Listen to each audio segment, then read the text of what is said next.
ময়নার কাছ থেকে সব সত্যি জানতে পেরে গুঞ্জাকে ফোন করে উচিত শিক্ষা দিল রোদ্রুর। হ্যাঁ বন্ধুরা, এমনটাই দেখা যাবে, তাই সম্পূর্ণ জানতে ভিডিওটিতে লাইক দিয়ে চ্যানেলটি সাবস্ক্রাইব করে দেখতে থাকুন।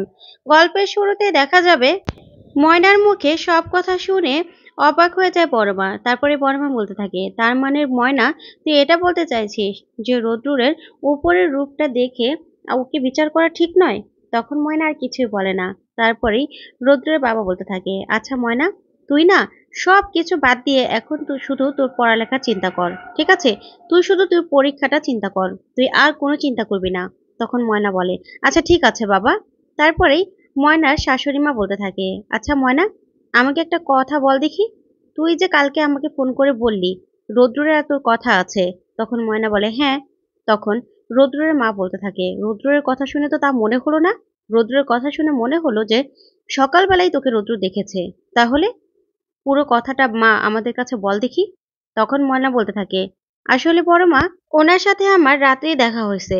তখন রুদ্রের বাবা বলতে থাকে, তাহলে রুদ্র যে বলল? তখন ময়না বলতে থাকে, বাদ দাও না এসব কথা, এসব শুনে তোমরা কি করবে? এই বলে ময়না ওখান থেকে চলে যায়। তারপরে ময়নার শ্বশুর বলতে থাকে, আচ্ছা, ময়না মনে হচ্ছে কিছু একটা লুকাতে চাইছে, তাই না? তখন বড় মা বলতে থাকে, তাই তো মনে হচ্ছে। আসলে জানো তো, একটা মেয়ে যখন বিয়ে হয় তখন সেই মেয়েটা শপথ করে স্বামীর সব দোষ গুণ লুকিয়ে রাখার জন্য। তখন রৌদ্রের বাবা বলতে থাকে, ছেলেরাও না শপথ করে বউয়ের দোষ ঢাকার জন্য, বুঝতে পেরেছো? তখন এই কথা শুনে বড় মা বলতে থাকে, আসলে ময়না সেটাই করছে। থাক, ওকে জিজ্ঞাসা করে আর কি হবে। তারপরেই দেখা যাবে রৌদ্রের বাবা বলতে থাকে, এমন কিছু হয়েছে মনে হচ্ছে, পার্টিতে গিয়েছিল তো, মনে হচ্ছে কোনো কিছু খেয়েছিল, নেশা করেছিল, পার্টি বলে কথা। তখন এই কথা শুনে বড় মা অবাক হয়ে যায়। অন্যদিকে দেখা যাবে মোহ কারোর সাথে কথা বলছিল। তখনই সেই যার সাথে কথা বলছিল সে মোহরকে দেখা করতে বেরোতে বলেছিল। তখন মোহ বারবার করে বলতে থাকে, এখন আমি কি করে বের হবো বলো? এখন তো আমি বেরোতে পারবো না, তুমি বোঝার চেষ্টা করো। ওইদিকে ময়না মোহরের কথাগুলো সব শুনতে থাকে। তখন মোহর বলে, আচ্ছা ঠিক আছে, আমি আসছি। তারপরে ময়নাকে দেখে মোহর পুরো চমকে যায় আর বলতে থাকে, তুমি তুমি এখানে কি করছো? আচ্ছা আমি একটু বেরোচ্ছি, সবাইকে বলে দিও আমি চলে আসবো। তখনই ময়নাকে এই কথা বলে মোহর বেরোতে গেলেই হঠাৎ করে মোহর আবার ফিরে আসে আর এসে বলতে থাকে, যে কথাগুলো শুনতে পেলে কাউকে দয়া করে বলো না। এই বলে মোহর চলে যায়।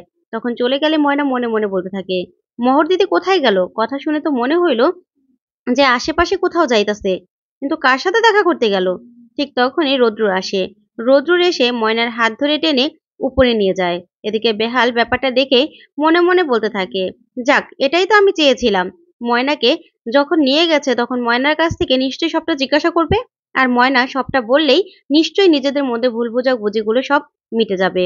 আমি এটাই চেয়েছিলাম। তখন এই ভেবেই বিহার হাসতে থাকে।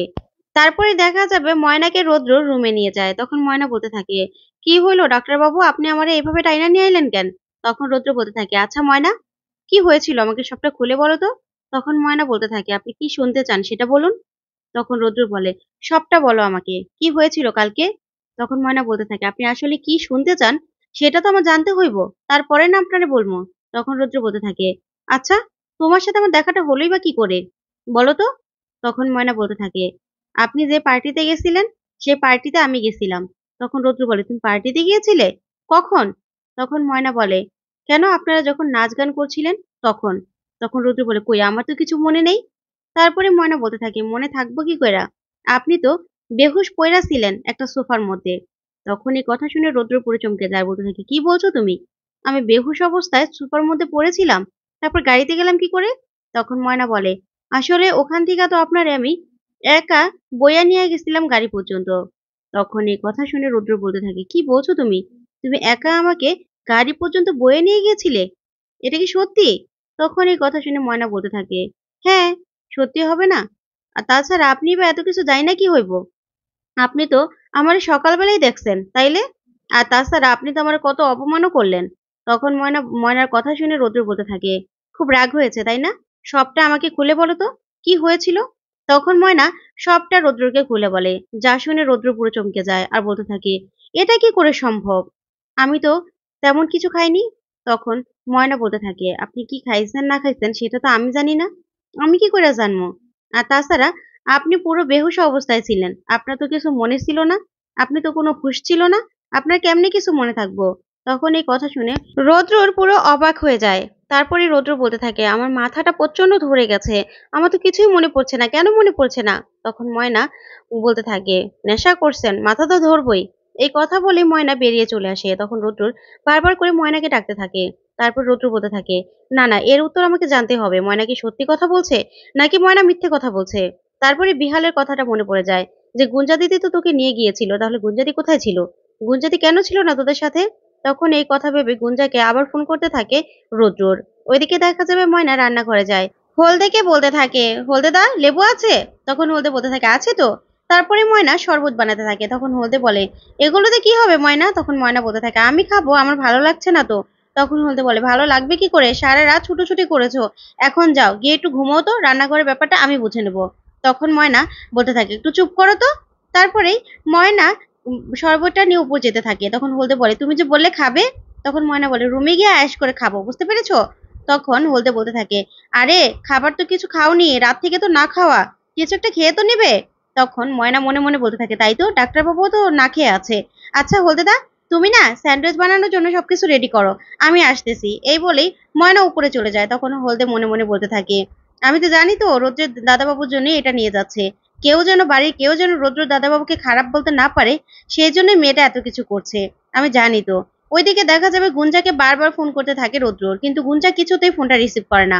দেখেও ফোনটা রিসিভ করে না, আর মনে মনে বলতে থাকে, না না, রৌদ্রকে নিশ্চয়ই ময়না সবটা বলে দিয়েছে, এখন আমি কি জবাব দেবো ওর ওর কাছে? আর ও যদি বলে এরকমটা হলো কি করে, আমি কি জবাব দেবো? না না, ফোনটা এখন কিছুতেই রিসিভ করা যাবে না, কোনো একটা নাটক সাজাতে হবে, যেটা রৌদ্রকে শোনাতে হবে, কিন্তু কি বলবো আমি? এই ভেবে গুঞ্জা ফোনটা আর রিসিভ করে না। ওইদিকে বারবার করে ফোন করতে থাকে। তখনই ময়না শরবত নিয়ে যায় রৌদ্রের জন্য, আর বলতে থাকে, এটা খাইয়ে লন দেখি। তখন রৌদ্র বলে, এসব কি নিয়ে এসেছো, হ্যাঁ? আমার মাথাটা এমনিতেই ধরে আছে, দেখো, আমি এগুলো খাবো না। তখন ময়না রৌদ্রের পিছু পিছু ঘুরতে থাকে, আর রৌদ্র বলে, রেখে দাও তো, পরে খাবো। কিন্তু ময়না কোনো কথাই শোনে না, বারবার পিছন পিছন ঘুরতে থাকে। তারপরে রৌদ্র বারবার করে ফোনটা করতে থাকে গুঞ্জাকে, আর বলতে থাকে, গুঞ্জা ফোনটা ধরো, তুমি কতক্ষণ ফোন না ধরে থাকবে, আমাকে তোমার জবাব দিতেই হবে। তারপরেই রৌদ্র দেখতে পায় ময়না শরবতের গ্লাসটা নিয়ে রৌদ্র পিছু পিছু ঘুরছে। তখনই রৌদ্র বলতে থাকে, তুমি কি পিছু ছাড়বে না না? তখন ময়না বলতে থাকে, আপনি তো বললেন রাইখা দিতে পরে খাইবেন, আপনি কখন ইচ্ছা হইব সেটা আমি কি করে জানুম, তাই তো আপনার পিছু পিছু ঘুরতাছি।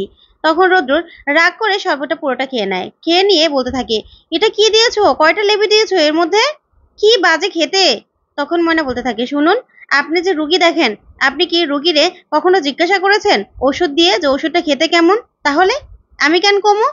তারপরে রৌদ্রর এই কথা শুনে অবাক হয়ে যায়। তারপর দেখা যাবে রৌদ্র ফ্রেশ হয়ে আসে, এসেই জামা কাপড় পরেও বারবার করে গুঞ্জাকে ফোন করতে থাকে, কিন্তু গুঞ্জা কিছুতেই ফোনটা রিসিভ করে না। আর বলতে থাকে, না না, রৌদ্রের ফোন আমি কিছুতেই রিসিভ করব না, না, ওর সাথে দেখা করতে হবে, দেখা করেই কিছু একটা বলে রৌদ্রকে বুঝিয়ে নিতে হবে, নিজের দিকে করে নিতে হবে। আমি জানি রৌদ্রকে ম্যানেজ করা আমার অত একটা কঠিন হবে না। এই ভেবেই গুঞ্জা মিটিমিটি হাসতে থাকে। অন্যদিকে দেখা যাবে রৌদ্র রেডি হতে থাকে আর গুঞ্জাকে ফোন করতে থাকে। তখন ময়না বলতে থাকে, এতবার ফোন করে কি হবে, যদি কারো কাছে কিছু জিজ্ঞাসাই করতে হয় তাহলে গিয়া সরাসরি জিজ্ঞাসা করলেই তো হয়। তখন রৌদ্র বলে, তোমাকে জিজ্ঞাসা করব? কি কি আমি জিজ্ঞাসা করব না কি করব? তখন ময়না বলতে থাকে, না, সেটা করবেন কেন? তাইলে আপনার মনে যদি প্রশ্ন থাইকেই থাকে, ওনারা জিজ্ঞাসা করেন না যে আপনারে কি খাওয়াইছে, আপনি তো বলতেছেন যে কিছু খান নাই, তাইলে? তখন রৌদ্র বলে, আমি তো কিছু খাইনি। তখন ময়না বলে, কিছুই খান নাই? তখন রৌদ্র বলে, সফট ড্রিঙ্কস খেয়েছিলাম। তখন ময়না বলে, সত্যি? তখনই রৌদ্র চুপ করে যায়, আর বলতে থাকে, আচ্ছা, গুঞ্জা তো আমার সামনে ওর বন্ধুদের না করেছিল যে আমি এসব খাই না, তাহলে? তখন ময়না বলে, সেটা আমি কি করে জানবো, ওনারে গিয়ে জিজ্ঞাসা করেন না।